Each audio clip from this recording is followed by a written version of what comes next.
Hello students, कैसे हैं आप सब। आई होप आप बहुत ही अच्छे होंगे। Welcome to this channel Nanak education point. My name is Seena Takkar और आज हम क्लास 12 का बिजनेस स्टडीज का चैप्टर नंबर 3 जो है बिजनेस एनवायरनमेंट, जो हमारी सीरीज चल रही थी इंपॉर्टेंट क्वेश्चंस की, इंपॉर्टेंट टॉपिक की, ये वही है। बहुत कम से कम टाइम के अंदर ये टॉपिक खत्म हो जाएगा, 5 मिनट लगेंगे मुश्किल से।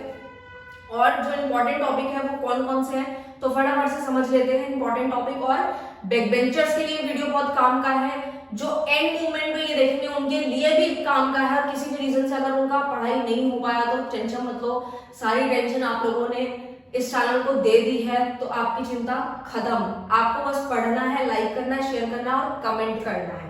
तो चलो, सबसे पहले 3 ही चीजें हैं। तो business environment is very very important topic, ये हम समझेंगे। उसके बाद डायमेंशंस हमारी बहुत ज्यादा इंपॉर्टेंट है, जिसमें से हमारी 3 बहुत ज्यादा इंपॉर्टेंट है, पॉलिटिकल, इकोनॉमिक और लीगल। ये तीनों बहुत ज्यादा इंपॉर्टेंट है। तो हमें ये जो टॉपिक्स है वो समझेंगे और वीडियो को खत्म करेंगे। सिर्फ इंपॉर्टेंट टॉपिक डिस्कस होंगे, बाकी के अगर आप देखना चाहते हैं तो वो आप लॉन्ग वीडियो देख सकते हैं, पूरा कॉन्सेप्ट क्लियर हो जाएगा। फॉर्मूला है याद रखने का, जिससे आपको पॉइंट्स याद रहेंगे। बहुत ज्यादा दिक्कत होती है ऐसे फॉर्मूले बनाने में, बट मैं आप लोगों के लिए बना रही हूँ ताकि आपको हर चीज आसानी से हो जाए। ठीक है, तो ज्यादा मतलब इनके कुछ स्टार्टिंग के वर्ड्स भी कभी कभार तो बिल्कुल ही मैच नहीं कर रहे होते, लेकिन स्टिल फिर भी मैं बनाने की ट्राई कर ही रही हूँ और बना रही हूँ आप तक। तो आप वीडियो को लाइक तो यार कर ही दिया करो, शेयर कमेंट भी कर दिया करो, मोटिवेशन मिलता रहता है। कुछ स्टूडेंट है वीडियो को देखते हैं, लाइक तो करते ही नहीं है, बट कुछ लोग जो है लाइक करते हैं, कमेंट करते हैं, उनको मैं रिप्लाई भी देती हूँ। ठीक है, तो बहुत अच्छा लगता है, तो आप लाइक तो कर ही सकते हैं। तो इंपॉर्टेंस ऑफ बिजनेस एनवायरनमेंट का जो हमारा मेन कोड है वो है हाइफ एफ। तो आपको 3 बार एच लिखना है, फिर आई, फिर एफ। ठीक है, पहले एच से मतलब है help the firm to identify the threats और early warning signal, and second one फिर से एच से है, थर्ड वाला भी एच से है, फिर आई से यानी कि इंप्रूवमेंट इन परफॉर्मेंस है, एफ से मतलब है फर्स्ट मूवर एडवांटेज। इनके एक एक लाइन और एग्जांपल समझेंगे तो आपको इजीली याद रहेगा। सबसे इसका बेस्ट एग्जांपल है एलईडी टीवी। पहले क्या होता था, कुछ समय पहले क्या होता था, टीवी होते ही नहीं थे। ठीक है, कुछ सालों पहले देखें तो टीवी होते नहीं थे। अगर आप भी अपनी दादी परदादी वगैरह जो भी है उनसे अगर पूछेंगे तो वो भी यही बताएंगे कि टीवी होते नहीं थे। अगर होते भी थे तो उनमें संडे संडे कभी जो है बेसिकली कोई पिक्चर आ जाती थी या कोई सीरियल आ जा रहा है, इस तरीके से होता था। ब्लैक एंड व्हाइट टीवी हुआ करता था। फिर अब धीरे धीरे करके जो है एलईडीज आने लगी। तो देख रहे हो जनरेशन टू जनरेशन और टाइम टू टाइम कितना डिफरेंस आ रहा है, हर एक चीजों के अंदर आप देख सकते हैं। तो वो क्या है, वो कहीं ना कहीं ये समझाना चाहते हैं कि collecting right type of resources as पर प्रेजेंट रिक्वायरमेंट, कि हमें वो वाला सामान को, रिसोर्सेज को इकट्ठा करना है जिसकी अभी प्रेजेंट में डिमांड है, यानी प्रेजेंट में जो चीजें बिक रही हैं उसके रिसोर्सेज को कलेक्ट करना है। ठीक है, next is improvement in performance.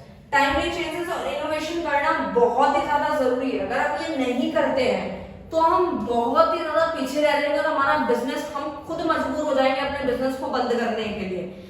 जैसे कि आप खुद देखते हैं कि बहुत सी चीजें हैं, जितने भी चीजें हैं, टेक्नोलॉजी है, उसमें हर किसी में चेंजेस आप देख रहे हैं। चाहे वो फिर आपकी मशीन हो, पहले क्या होता था कि लोग तो हाथ से ही कपड़े धोते थे, लेकिन अब क्या है, मशीन है, मशीन आ गई तो सेमी ऑटोमेटिक, फिर फुल्ली ऑटोमेटिक। तो इस तरीके से चलता जा रहा है। और आजकल हम सब लोग जो है किस पे डिपेंड होना चाहते हैं, मशीनरी पे, क्योंकि टाइम जो है बच जाता है।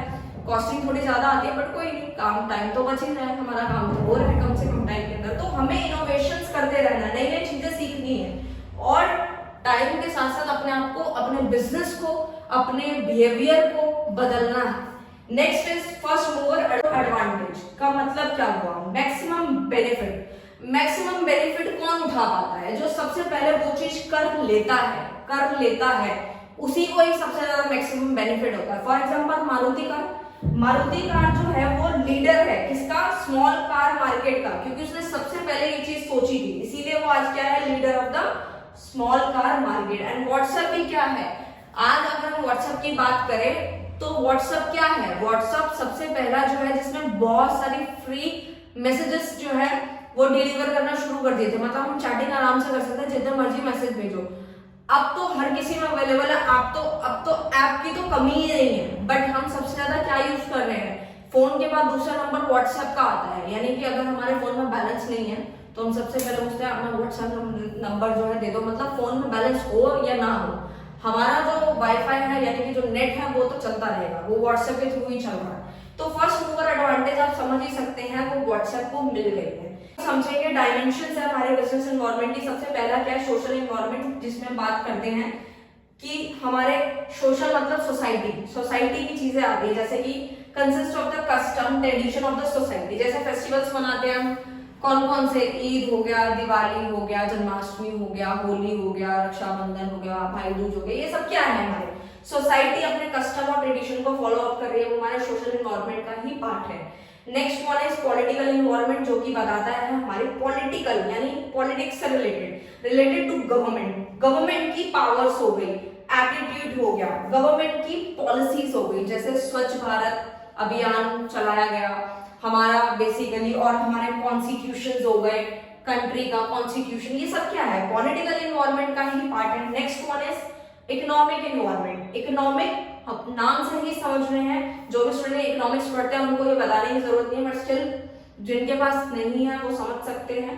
Influence economy of your country, यानी कि बेसिकली मनी सप्लाई, यानी जितनी भी चीजें हम लोगों ने इकोनॉमिक्स में पढ़ी है, मनी सप्लाई हो गया, प्राइवेट सेक्टर का रोल हो गया, पब्लिक सेक्टर का रोल होगा, ये सारे क्या है हमारे इकोनॉमिक एनवायरनमेंट में होते हैं। आप कोई भी एग्जांपल दे सकते हैं, मैंने 2-3 ही लिखे हैं, that is sufficient.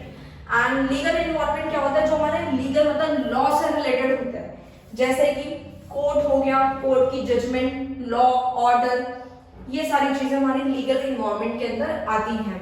Next one is technological. Technological से मतलब है, यानी कि नाम से क्लियर है, टेक्नोलॉजी, तो तभी टेक्नोलॉजिकल बना है। सबसे पहले scientific improvements, innovation which is provide new way to providing goods and services, कि आप गुड्स एंड सर्विसेज को किस नए इनोवेशंस के साथ आप दे सकते हैं, तो वो सारी चीजें हमारी टेक्नोलॉजिकल के अंदर आती है, जैसे कि न्यू मशीनरी हो गई, या फिर हमारे जो प्रोडक्शन का मेथड है वो हम बदल दे, तो ये सारी चीजें हमारी टेक्नोलॉजिकल में आती हैं। अब इसको याद रखने की ट्रिक बनाई थी मैंने, स्प्लिट से आप इसको याद रखेंगे, SPELT, S से मतलब है सोशल, P से मतलब है पॉलिटिकल, E से मतलब है इकोनॉमिकल, एंड L से मतलब है लीगल, एंड T से मतलब है टेक्नोलॉजिकल। स्पेल्ट से आप याद रखेंगे, SPELT, मैं फिर से रिपीट कर रही हूँ, SPELT। पूरा चैप्टर यही खत्म, आपको सब कुछ बता दिया। अगर कुछ रह जाता है तो आप कमेंट कर सकते हैं। अगर आपको वीडियो अच्छा लगे तो प्लीज लाइक शेयर कमेंट कर दीजिएगा। Thank you so much.